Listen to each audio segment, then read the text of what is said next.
আমরা সবাই চাই জীবনে বড় সাফল্য, কিন্তু প্রশ্ন হলো, সেটা কি একদিনে পাওয়া যায়?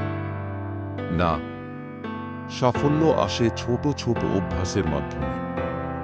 একদিনের চেষ্টা নয়, প্রতিদিনের ধারাবাহিক চেষ্টা, এটাই সাফল্যের আসল রহস্য। আপনি যদি প্রতিদিন মাত্র 1% উন্নতি করেন, 1 বছরে সেটা 37 গুণ উন্নতিতে পরিণত হয়। ছোট অভ্যাসগুলো ধীরে ধীরে আপনার জীবনে অদৃশ্য পরিবর্তন আনে। যেমন, প্রতিদিন 10 মিনিট বই পড়া, বছর শেষে কয়েক ডজন বই শেষ। যেমন ছোট ভালো অভ্যাস আপনাকে উন্নত করে, তেমনি ছোট খারাপ অভ্যাস ধীরে ধীরে আপনাকে নিচের দিকে নামিয়ে আনে। আজকে 10 মিনিট নষ্ট করলেন, কাল 20 মিনিট, একসময় পুরো দিনটাই অপচয় হবে। সফল মানুষদের জীবনে আমরা দেখি তাদের শক্তিশালী অভ্যাস আছে। যেমন প্রতিদিন সকালে উঠে ব্যায়াম করা, কৃতজ্ঞতার তালিকা লেখা, নিয়মিত শেখার চেষ্টা করা। এগুলো ছোট মনে হলেও দীর্ঘমেয়াদে অসাধারণ সাফল্য আনে।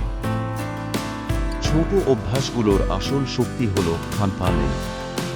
যেমন ব্যাংকে টাকার ওপর সুদ জমে বাড়ে, ঠিক তেমনি আপনার অভ্যাসের প্রভাব জমে জমে বিশাল পরিবর্তন আনে।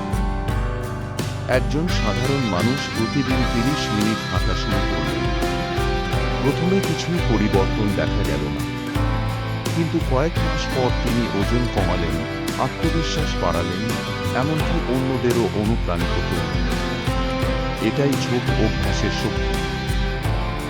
ছোট অভ্যাস তৈরি করতে চাইলে একসাথে অনেক কিছু শুরু করবেন না, ছোট থেকে শুরু করুন। যেমন প্রতিদিন মাত্র 5 মিনিট বই পড়া, 2 মিনিট মেডিটেশন, 10টা পুশ আপ। ধীরে ধীরে আপনার মস্তিষ্ক অভ্যস্ত হয়ে যাবে।